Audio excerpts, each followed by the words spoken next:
Start చేసుకుందాము బాబు. అందరికీ నమస్కారం. రాష్ట్రంలో గత 2-3 రోజులుగా సింగరేణి టెండర్ల కుంభకోణం, ముఖ్యమంత్రి గారు మంత్రుల మధ్య వాటాల పంచాయతీలు మనం చూస్తూ ఉన్నాం. అయితే మరికొన్ని దిమ్మె తిరిగే నిజాలు, మరికొన్ని కుంభకోణాలను ఈరోజు మీ ద్వారా ప్రజల ముందు, రాష్ట్ర ప్రజల ముందు ఉంచబోతా ఉన్నాం. అయితే నిన్న మనం చూసాం, భట్టి విక్రమార్క గారు ప్రెస్ మీట్ చూసాం. వారు మాట్లాడుతూ ఈ కొత్త పద్ధతి కాంట్రాక్ట్ సైట్ విజిట్ సర్టిఫికెట్ అనే విధానం 9E బ్లాక్లో పెట్టారు. అందువల్ల ఈ 9E బ్లాక్ టెండర్లు రద్దు చేస్తున్నామని భట్టి విక్రమార్క గారు ప్రెస్ మీట్ నిన్న మనందరం కూడా చూసాం. అయితే ఈ కాంట్రాక్టర్ సైట్ విజిట్ సర్టిఫికెట్ అనేది గతంలో ఎప్పుడూ లేదు, మన రాష్ట్రంలో లేదు, భారతదేశంలో లేదు.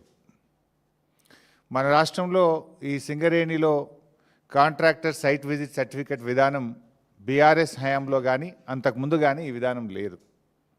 అదేవిధంగా వెస్టర్న్ కోల్ ఫీల్డ్స్లో కానీ కోల్ ఇండియాలో కానీ ఇటువంటి విధానం లేనే లేదు. అయితే రేవంత్ రెడ్డి గారు ప్రభుత్వం వచ్చిన తర్వాత 2024 సంవత్సరంలో ఈ సైట్ విజిట్ సర్టిఫికేట్ విధానాన్ని సింగరేణిలో తెచ్చింది రేవంత్ రెడ్డి గారి ప్రభుత్వం. రేవంత్ రెడ్డి గారి ప్రభుత్వం ఈ విధానం తెచ్చిన తర్వాత మొట్టమొదటి బెనిఫిషరీ ఎవరు? రేవంత్ రెడ్డి బావమరిది సృజన్ రెడ్డి.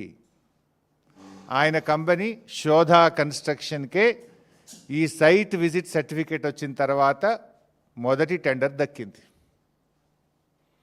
ఇది 2024లోనే ఈ సైట్ విజిట్ సర్టిఫికేట్ విధానాన్ని తీసుకొచ్చారు. ఈ సైట్ విజిట్ సర్టిఫికేట్ విధానం వచ్చిన తర్వాత సింగరేణిలో 6 టెండర్లు జరిగితే 6 టెండర్లు కూడా +7% టెండర్లు వారి వారి అనుయాయులకు కట్టబెట్టడం జరిగింది. ఈరోజు భారతదేశంలో పరిస్థితి ఏంది? ఓబీ కోల్ బ్లాక్ టెండర్లు ఎక్కడ జరిగినా ఈ దేశంలో, అది కోల్ ఇండియాలో కానీ వెస్టర్న్ కోల్ ఫీల్డ్స్లో కానీ కాంగ్రెస్ ప్రభుత్వం రాకముందు సింగరేణిలో కానీ ఎనీ కోల్ బ్లాక్ టెండర్ -10 నుంచి -22% పోతుంది. -10 నుంచి -22% పోతుంది కాంట్రాక్టర్లు. సింగరేణిలో కూడా ఈ కాంగ్రెస్ ప్రభుత్వం రాకముందు గత బీఆర్ఎస్ హయాంలో -7, -8, -10, -20 పోతుండే. ఇప్పుడు కూడా ఈ దేశంలో వెస్టర్న్ కోల్ ఫీల్డ్స్ కానీ కోల్ ఇండియాలో కానీ ఎనీ ఓబీ టెండర్ -10 to -22 ఉంటుంది. కానీ మన రాష్ట్రంలో రేవంత్ రెడ్డి గారి ప్రభుత్వం వచ్చిన తర్వాత ఈ సైట్ విజిట్ సర్టిఫికేట్ అనే కొత్త విధానం తెచ్చిన తర్వాత అన్ని టెండర్లు కూడా +7 నుంచి +10% పోతూ ఉన్నాయి. అయితే నిన్న భట్టి గారు కేవలం 9E బ్లాక్కు మాత్రమే సైట్ విజిట్ సర్టిఫికేట్ ఉంది కనుక ఆ టెండర్ రద్దు చేస్తామన్నారు. మరి వీటి సంగతి ఏంది? ఇవాళ ఈ సైట్ విజిట్ సర్టిఫికేట్ వెనుక ఉన్న కుట్ర ఏంటంటే, అదర్వైజ్ ఆన్లైన్ టెండర్లు ఉంటే ఏమవుతుంది? దేశంలో ఏ రాష్ట్రం నుంచి అయినా ఎవరైనా అనుభవం ఉన్న కాంట్రాక్టర్లు ఆన్లైన్లో డైరెక్ట్గా టెండర్ వేయచ్చు. సైట్ విజిట్ సర్టిఫికేట్ అంటే కాంట్రాక్టర్ సైటుకు పోయి చూసి ఆ సింగరేణి నుంచి సైట్ మేము విజిట్ చేసినామనే సర్టిఫికేట్ తీసుకోవాలి. దాంతో ఏమైపోతుంది? ఏ కాంట్రాక్టర్ టెండర్ వేస్తున్నాడో ముందే వీళ్ళకి తెలిసిపోయి వాళ్ళను భయభ్రాంతులకు గురి చేసి వాళ్ళను నయాన్నో భయాన్నో ఒప్పించో మెప్పించో బెదిరించో వాళ్ళను టెండర్ వేయకుండా చేయడం, టెండర్ వేస్తే వీళ్ళకి అనుకూలంగా టెండర్ వేసే విధానం. అంటే సైట్ విజిట్ సర్టిఫికేట్ ద్వారా ఎవరు టెండర్లు వేస్తున్నారో ముందుగానే తెలిసే ఒక గ్యాంగు రేవంత్ రెడ్డి ప్రభుత్వం తరఫున ఒక ఏజెంట్ను పెట్టినారు. ఆ ఏజెంటు ఎవరు టెండర్ వేస్తున్నారో తెలిసి మొత్తం రింగు చేసి +7, +10%కు టెండర్లు వేస్తున్నారు. గతంలో సైట్ విజిట్ సర్టిఫికేట్ లేనప్పుడు ఏమవుతుండే? ఈ దేశంలో ఎవరైనా ఎక్కడి నుంచి అయినా డైరెక్ట్గా టెండర్ వేసే అవకాశం ఉండేది.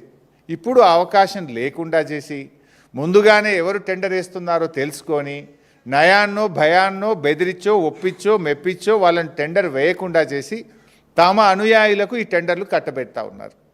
అందుకే ఈ సైట్ విజిట్ సర్టిఫికేట్ వచ్చిన తర్వాత సింగరేణిలో జరిగిన వేల కోట్ల రూపాయల టెండర్లు +7 నుంచి +10%కు వీరు కట్టబెట్టుకున్నారు, పర్సంటేజీలు కొల్లగొడుతున్నారు.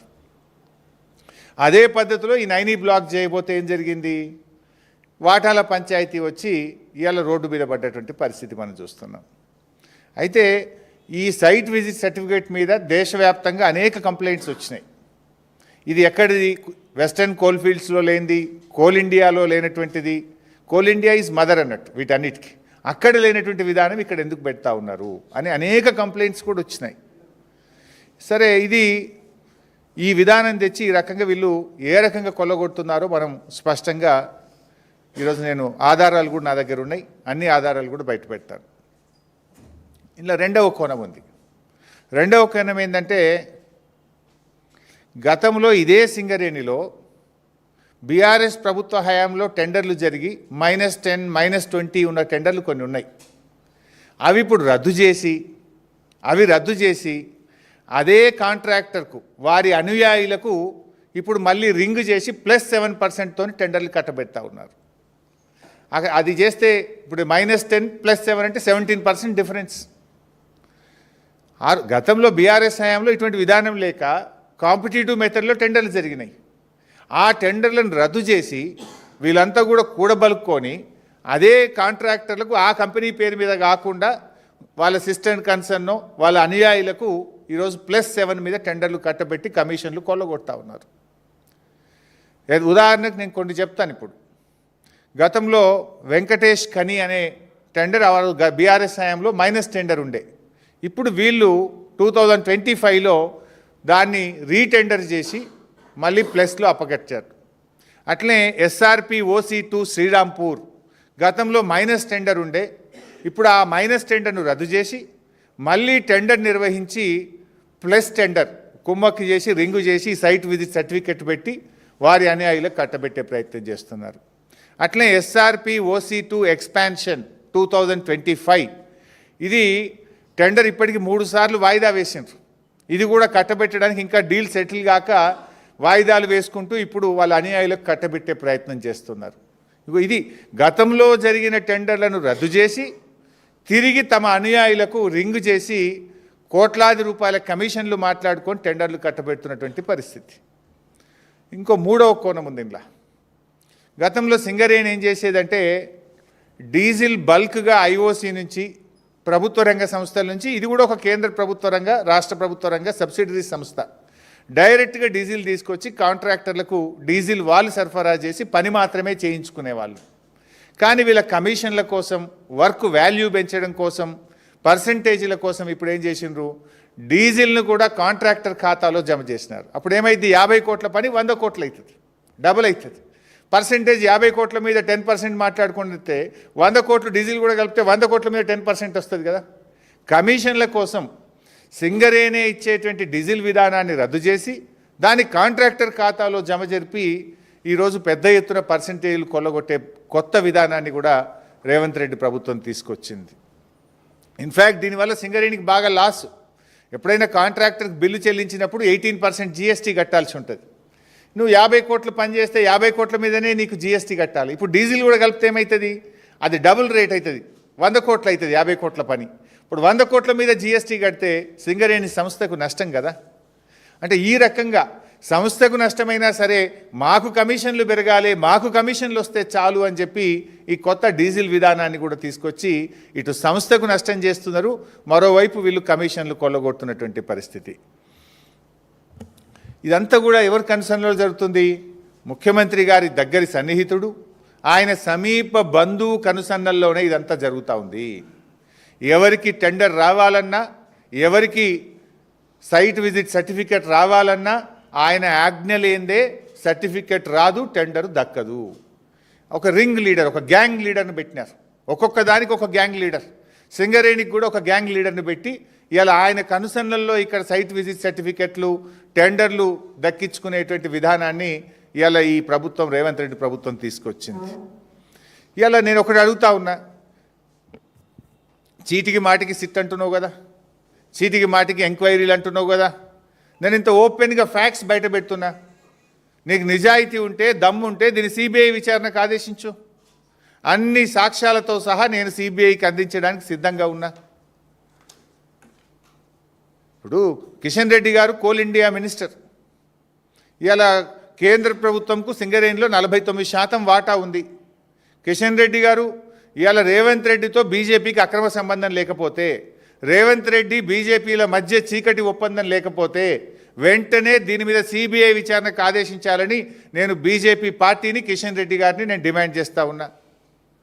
మీరు కుమ్మక్కు కాకపోతే ఆదేశించండి, మీరు సిబిఐ విచారణకు ఆదేశించండి. నా దగ్గర ఉన్న అన్ని ఆధారాలు తెచ్చి నేను సిబిఐకి ఇవ్వడానికి సిద్ధంగా ఉన్నా.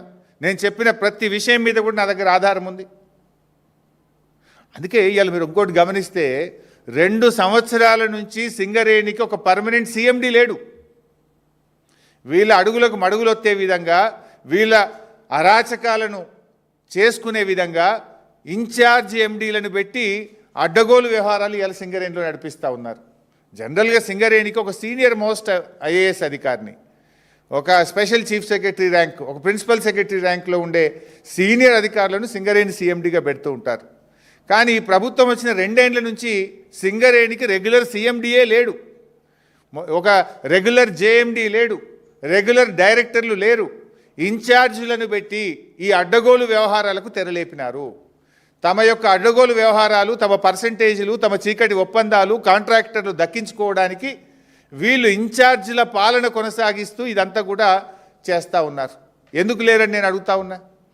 నేను భట్టి గారిని అడుగుతా ఉన్నా, భట్టి గారు ఈ సైట్ విజిట్ సర్టిఫికేట్ మీరు లేదని చెప్పి 9E బ్లాక్ను రద్దు చేసినారు కదా, మరి సైట్ విజిట్ సర్టిఫికేట్ పేరు మీద జరిగిన అన్ని టెండర్లు రద్దు చేయాలని చెప్పి నేను డిమాండ్ చేస్తూ ఉన్నా.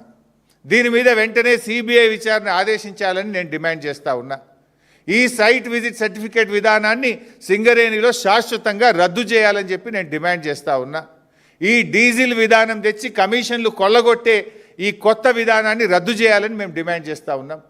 సింగరేణికి ఒక నిజాయితీ కలిగిన ఒక ఉన్నత అధికారిని సీఎండీగా శాశ్వత ప్రాతిపదికన నియమించాలని చెప్పి కూడా ఈరోజు మేము డిమాండ్ చేస్తూ ఉన్నాం.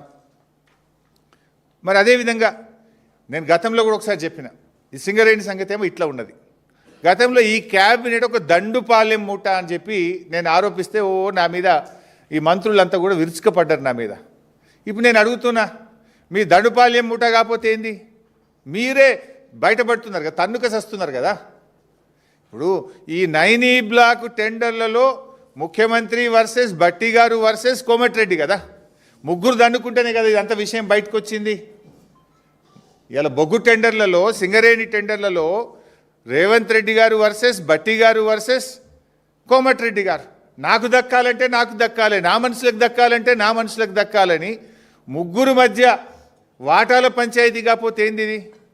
పాపం మధ్యలో ఐఏఎస్ అధికారులు, జర్నలిస్టులు బలిపశువులు అయిపోయినారు. మీ వాటాల పంచాయతీకి, మీ టెండర్ల పంచాయతీకి, మీ కాంట్రాక్టర్ల పంచాయతీకి ఐఏఎస్ అధికారులను ఎందుకు బలి చేస్తున్నారు? జర్నలిస్టులను ఎందుకు బలి చేస్తున్నారు? మీరు తన్నుక సచ్చింది నిజం, వాటాల కోసం కొట్టుకున్నది నిజం, నాకంటే నాకు టెండర్ అని చెప్పి తన్నుకున్నది నిజం. దీంట్లో జర్నలిస్టులు ఏం పాపం చేసిండ్రు? ఇది ముగ్గురు దన్నుకున్నారు. గతంలో మీరు చూశారు డెక్కన్ సిమెంట్స్ యజమానిని ముఖ్యమంత్రి గారి ఇంటికి ఎదురుగా గెస్ట్ హౌస్లో తుపాకీ పెట్టి వసూలు చేసిండ్రు అని స్వయంగా కేబినెట్ మంత్రి గారి కుమార్తె చెప్పారు. అది ఎవరు చేసిండ్రు? ముఖ్యమంత్రి గారికి అత్యంత సన్నిహితుడు రోహిన్ రెడ్డి గారు చేసిండ్రు అని చెప్పి మంత్రి గారి కుమార్తె చెప్పింది. అంటే మీరు అక్కడేం జరిగింది? ముఖ్యమంత్రి వర్సెస్ కొండా సురేఖ గారు. ఏం పంచాయతీ? వ్యాపారవేత్తల దగ్గర తుపాకులు పెట్టి బెదిరించిన, వసూలు చేసిన డబ్బుల్లో వాటా పంచాయతీ. అక్కడేమో డెక్కన్ సిమెంట్స్ యాజమాని ఇచ్చిన డబ్బుల్లో వాటాల పంచాయతీతోని ముఖ్యమంత్రికి దేవాదాయ శాఖ, అటవీ శాఖ మంత్రి మధ్యలో పంచాయతీ చూశాం. మరో పంచాయతీ టెండర్ల పంచాయతీ. సమ్మక్క సారక్క మేడారం టెండర్లలో దేవాదాయ శాఖ టెండర్లు పిలిచి టెండర్లు ఫైనల్ చేస్తే తనకు దక్కలేదని, పొంగులేటి గారి కంపెనీకి దక్కలేదని టెండర్లే రద్దు చేసి దేవాదాయ శాఖ నుంచి ఆ టెండర్ల విధానాన్ని R&B శాఖకు బదిలీ చేసి టెండర్లు దక్కించుకున్నది పొంగులేటి గారి కంపెనీ కాదా? అంటే సమ్మక్క సారక్క టెండర్ల విషయంలో దేవాదాయ శాఖ మంత్రి సురేఖ గారు, పొంగులేటి శ్రీనివాసరెడ్డి గారు ఇద్దరి మధ్యలో వైరం మనం ఓపెన్గా వాటాల కోసం కాంట్రాక్టర్ల కోసం పోరాడుకున్నది మనం చూడలేదా? దేవాదాయ శాఖ టెండర్లు పిలిచింది నిజం, టెండర్లు వేరే కాంట్రాక్టర్కు దక్కింది నిజం, తనకు దక్కలేదని ఆ టెండర్లు రద్దు చేసింది నిజం, దేవాదాయ శాఖ నుంచి R&B శాఖకు టెండర్లు పిలిచే అవకాశం ఇచ్చింది నిజం, ఆ టెండర్ పొంగులేటి కంపెనీ దక్కించుకున్నది నిజం. ఇంత ఓపెన్గా కాంట్రాక్టర్ల కోసం ఇద్దరు మంత్రుల మధ్య తగువు చూసాం. ఆ తర్వాత ముఖ్యమంత్రి గారు వర్సెస్ జూపల్లి గారు. నా అల్లునికి కావాలంటే నా కొడుకు కావాలి, అదేమంటారు చూడు, హాలోగ్రామ్ టెండర్, సీల్ హాలోగ్రామ్ టెండర్లలో అల్లుడికి కావాలని మంత్రిగా, కొడుకు కావాలని మంత్రి గారు, అల్లుడికి కావాలని ముఖ్యమంత్రి గారు. ఇద్దరి మధ్య పంచాయతీ ఎక్కడికి పోయింది? పాపం ఒక నిజాయితీ గల అధికారి, ఒక IAS అధికారి బలైపోయిన పరిస్థితి. ముఖ్యమంత్రి గారు వర్సెస్ ఎక్సైజ్ మంత్రి గారు, హాలోగ్రామ్ టెండర్ల పంచాయతీ. మొన్న చూసినాం, కోమటిరెడ్డి గారిది కూడా చూసినాం. అరే నేను అసెంబ్లీలోనే చెప్పినా, ఇక ఒక్క సినిమాకు కూడా అనుమతి ఇచ్చేదే లేదు, ప్రివ్యూ షో లేదు, రేట్లు పెంచేది లేదు, నేను సంతకం పెట్టకుండానే జీవోలు వస్తున్నాయని ఆయనే బహిరంగంగా చెప్పిండు. వీడియోలు మనందరం చూసినాం. అంటే సినిమాలకు ప్రివ్యూ షోలు, రేట్లు పెంచుకునే దాంట్లో వాటాల పంచాయతీ. ముఖ్యమంత్రి వర్సెస్ కోమటిరెడ్డి గారు. ఇది నేను చెప్పలే, కోమటిరెడ్డి గారే చెప్పిండ్రు. ఏం జరుగుతుంది రాష్ట్రంలో? ప్రజలు గమనిస్తున్నారండి. టెండర్ల పంచాయతీ, వాటాల పంచాయతీ, కమిషన్ల పంచాయతీ, బెదిరించి సంపాదించుకున్న డబ్బులు పంచుకోవడంలో పంచాయతీ. What's happening in the state? ప్రజలు మీరు ఇచ్చిన 6 గ్యారెంటీలు చూసి కదా మిమ్మల్ని గెలిపించింది. 6 గ్యారెంటీలు అటకెక్కినాయి, వాటాల పంచాయతీలు ముందుకు వచ్చినాయి. వాటాల కోసం తనఖా చేస్తున్నారు మీరంతా. అరే మొన్న చూసినాం కదా, ఆయన పేరేంది, మన AICC నాయకులు సంపత్ కుమార్ గారు డైరెక్ట్ కాంట్రాక్టర్నే బెదిరించేసిండు. 8 కోట్లు ఇస్తావా అని పేపర్లలో చదివినాం మనం. 8 కోట్లు ఇచ్చేదాకా కాదు అని వాళ్ళను కొట్టుడు, బండ్లు గుంజుకునుడు. కాంట్రాక్టరే స్వయంగా పోలీస్ డిపార్ట్మెంట్కు కంప్లైంట్ ఇచ్చిండు కదా. ఏది యాక్షన్? ఏది సిట్? ఏది? మా జర్నలిస్టులను వేధించడానికి సిట్టు, ప్రతిపక్ష పార్టీ BRSను వేధించడానికి సిట్ల మీద సిట్లు, కమిషన్ల మీద కమిషన్లు. మరి వీటి మీద సిట్లేవి, కమిషన్లేవి? నేను అడుగుతున్న, కాకీ బుక్ అందరికీ సమానమే అని నీతులు చెప్పే DGP శోధర్ రెడ్డి గారు, మీ కాకీ బుక్ కాకెత్తుకపోయిందా? ఎక్కడ పోయింది? కాంట్రాక్టర్ డైరెక్ట్గా పోలీస్ స్టేషన్లో కంప్లైంట్ ఇస్తే ఇప్పటికి ఎందుకు అరెస్ట్లు అయితే లేవు? ఏమైంది కాకీ బుక్కు? సజ్జనార్ బాగా మాట్లాడినావు కదా, మొన్న జర్నలిస్టులను బెదిరించినావు కదా. ఎమర్జెన్సీ ఉంటే మీరు ఇక్కడ ఉంటారా, నేను మీతో మాట్లాడతానా, మీరంతా జైల్లో ఉంటారని జర్నలిస్టులనే బెదిరించే ధోరణితో మాట్లాడినావు కదా. ఏమైంది నీ రూల్ బుక్కు? సజ్జనార్ నీకు ఇవేం కనబట్టలేవా? నేను అడుగుతా ఉన్నా. ఇది ఒక దండుపాలెం ముఠా తయారైపోయింది. రాష్ట్రం పరువు తీస్తూ ఉన్నారు మీరు. Telangana the best state in the country అని కేసీఆర్ గారు చూపించారు. పెట్టుబడులకు స్వర్గధామంగా కేసీఆర్ గారు చూపించారు. అద్భుతమైన పురోగతి సాధించింది తెలంగాణ రాష్ట్రం కేసీఆర్ గారి నాయకత్వంలో. మీరు వచ్చిన తర్వాత వాటాల పంచాయతీలు, కాంట్రాక్టుల పంచాయతీలు, బెదిరింపులు, భూ కబ్జాలు, దీంట్లో మీరు ప్రగతి సాధిస్తూ ఉన్నారు. ప్రజలు అన్నీ గమనిస్తున్నారు. ఇంకో మాట వచ్చింది మొన్న మీడియాలో, రేవంత్ రెడ్డి తెలియకుండానే సిట్టేసిండ్రు.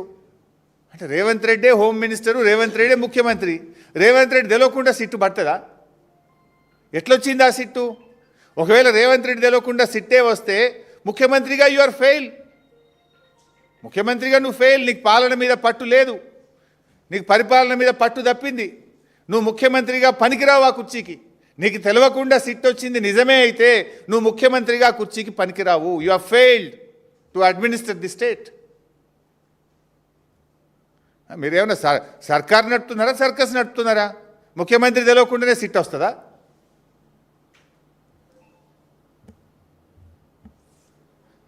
రేవంత్ రెడ్డి గారు నిన్న మాట్లాడిన వ్యాఖ్యలు చాలా తీవ్రంగా మేము ఖండిస్తూ ఉన్నాం. బీఆర్ఎస్ జెండా గద్దెలు కూల్చాలని మాట్లాడుతుండు. బిడ్డను బీఆర్ఎస్ జెండా గద్దెల దోలికొస్తే నీ గద్దె కూల్త జాగ్రత్త అని చెప్పి హెచ్చరిస్తూ ఉన్నాం. దుమ్ము అయిపోతావు బిడ్డ నువ్వు. అయినా బీఆర్ఎస్ పార్టీ నువ్వు కూలిస్తే బీఆర్ఎస్ పార్టీ ఏదో జెండా గద్దెల్లో లేదు, ప్రజల గుండెల్లో ఉన్నది బీఆర్ఎస్ పార్టీ. బీఆర్ఎస్ పార్టీ జెండా గద్దెల్లో నువ్వు కూలిస్తే పోయే పార్టీ కాదు. తెలంగాణ ప్రజల గుండెల్లో పుట్టిన పార్టీ బీఆర్ఎస్ పార్టీ, ప్రజల హృదయాల్లో ఉన్నటువంటి పార్టీ బీఆర్ఎస్ పార్టీ. ఈ హౌలా మాటలు బంద్ చేయి, పిచ్చి పిచ్చి మాటలు బంద్ చేయి. 6 గ్యారంటీల మీద దృష్టి పెట్టు. నిన్న క్యాబినెట్ మీటింగ్ జరిగింది. రాష్ట్రంలో రైతులు ఆశగా ఎదురు చూసినారు. సంక్రాంతికే నువ్వు రైతు బంధు ఇస్తామని ఎదురు చూశారు యాసంగి పంటకు.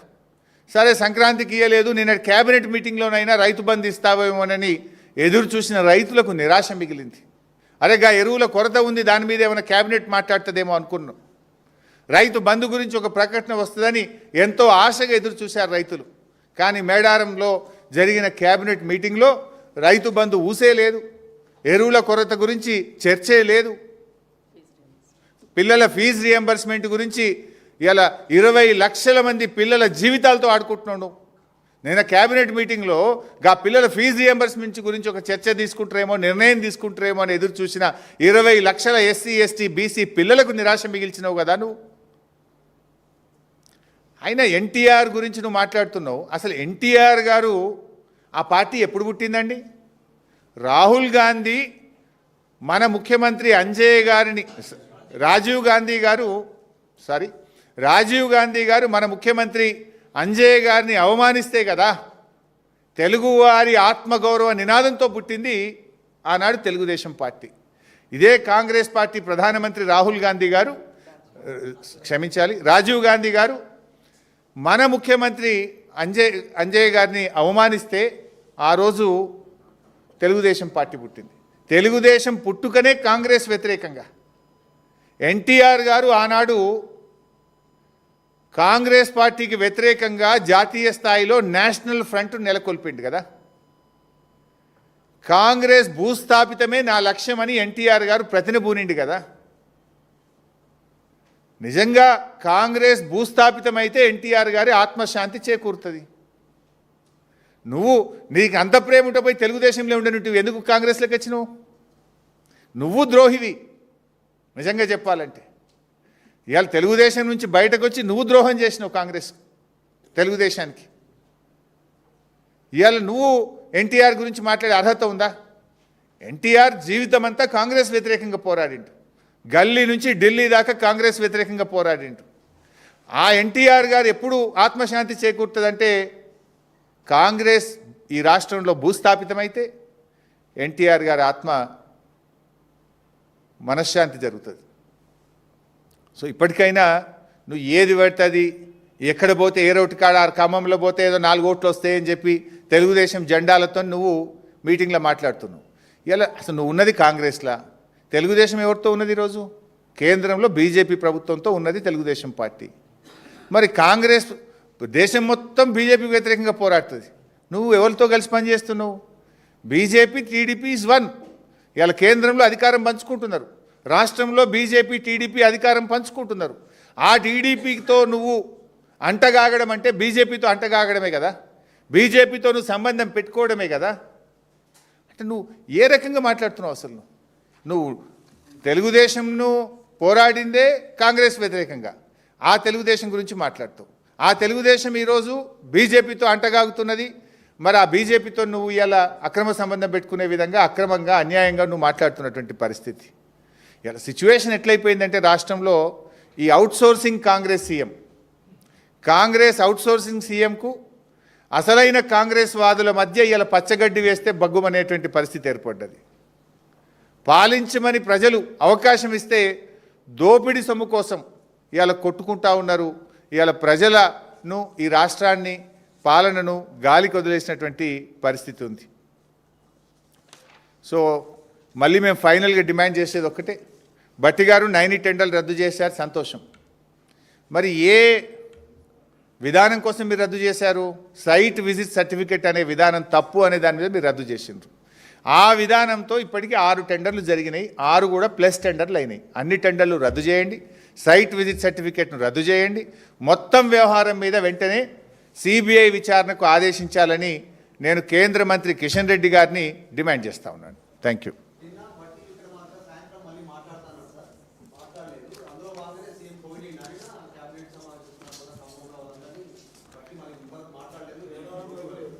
సో ప్రజలు అన్ని విషయాలు గమనిస్తున్నారు. భట్టి గారు కూడా నిర్భయంగా దాని వెనుక ఎవరున్నారో ఆయన బయట పెట్టాలని చెప్పి నేను డిమాండ్ చేస్తూ ఉన్నా. భట్టి గారు ఇలా ఇంకొక విషయం కూడా మనకు చాలా ఆశ్చర్యకరంగా ఈ రాష్ట్రంలో మనం చూస్తున్నాం ఏంటంటే, ఒకరేమో వైఎస్ రాజశేఖర రెడ్డి గారికి నేను వీర విధేయుణ్ణి అంటున్నారు, ఇంకొకరేమో చంద్రబాబు నాయుడు గారికి నేను పరమ భక్తుణ్ణి అని చెప్పుకుంటున్నారు. ఒక ఆయన సీఎం, ఇంకొక ఆయన డిప్యూటీ సీఎం. ఆ ఇద్దరూ ఈ తెలంగాణ రాష్ట్ర ఏర్పాటుకు వ్యతిరేకంగా ఉన్న వాళ్ళే కదా. ఇద్దరూ తెలంగాణ, ఒక ఆయన సిగరెట్టా బీడియా అని మాట్లాడిండు, ఒక ఆయన చివరి నిమిషంలో కూడా తెలంగాణ రాష్ట్ర ఏర్పాటును అడ్డుకోవడానికి ప్రయత్నం చేసిండ్రు. సో ఇక ప్రజలు అన్ని విషయాలు కూడా గమనిస్తూ ఉన్నారు. ఏంది వీళ్ళు ఏం చేస్తున్నారు, ఏం మాట్లాడుతున్న విషయాన్ని కూడా గమనిస్తున్నారు. భట్టి గారు కూడా ఆయన ఈ మొత్తం వ్యవహారం వెనుక ఎవరున్నారు ఏంటి అన్ని విషయాలు బయట పెడతా ఉన్నారు. నిర్భయంగా ఆయన బయట పెట్టాలని చెప్పి కూడా మేము కోరుతా ఉన్నాం. బయట పెట్టకపోతే మళ్ళీ మీ మధ్య వాటాల మధ్య సయోధ్య కుదిరిందని ప్రజలు భావించే అవకాశం ఉంటుంది. తప్పకుండా ఈ అన్ని విషయాలను సిబిఐకి, అవసరమైతే హైకోర్టుకు కూడా వెళ్ళి హైకోర్టు ద్వారా కూడా లీగల్గా కూడా మేము బీఆర్ఎస్ పార్టీ ముందుకు వెళ్తుంది. Thank you.